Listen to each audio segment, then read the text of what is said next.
सत्य धर्म स्थापना कल्की अवतार कथा. सदैव कथा ही कसल्याही प्रकारे मानव युद्धाचे समर्थन करीत नाही.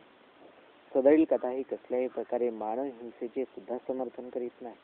सदैव कथा ही कसल्याही प्रकारे गो हत्येचे सुद्धा समर्थन करीत नाही. कल्की अवतार प्रकट तसे भारती सत्य धर्म स्थापने जगती. कल्कीचा पिता शोभे विष्णू यश सुमती पुत्र कल्की मिळे यश. वरील काव्याचा अर्थ पुढील प्रमाणे सांगतो. कल्की अवतार या शब्दाचा सत्यार्थ पुढील प्रमाणे सांगता येईल.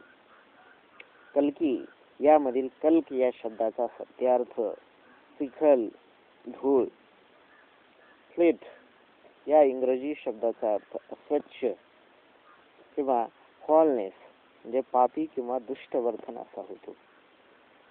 आणि कल्की या शब्दाचा सत्यार्थ इंग्रजीमध्ये डिस्ट्रॉयर ऑफ द फॉलनेस असा होतो. म्हणजे याचा अर्थ मराठीमध्ये असा होतो, कल्की म्हणजे पाप वर्तनाचा विनाशक होय. डिस्ट्रॉयर ऑफ कन्फ्युजन असा त्याचा इंग्रजीमध्ये अर्थ होतो. कल्की म्हणजे गोंधळाचा किंवा गैरसमजाचा विनाशक होय. डिस्ट्रॉयर ऑफ डार्कनेस याचा अर्थ कल्की म्हणजे अंधाराचा विनाशक होय, रात्रीचा विनाशक होय. कल्की म्हणजे अज्ञानाचा संपूर्ण विनाशक होय. कल्की म्हणजे संपूर्ण अज्ञानाचा विनाशक होय. कल्की म्हणजे संपूर्ण असत्याचा विनाशक होय. चिखल हा शब्द या ठिकाणी प्रतिकात्मक रीतीने वापरला गेला आहे. चिखल या शब्दाचा अर्थ पापाची असत्य कर्माची दलदल असा आहे. धूळ हा शब्द प्रतिकात्मक रीतीने वापरला आहे.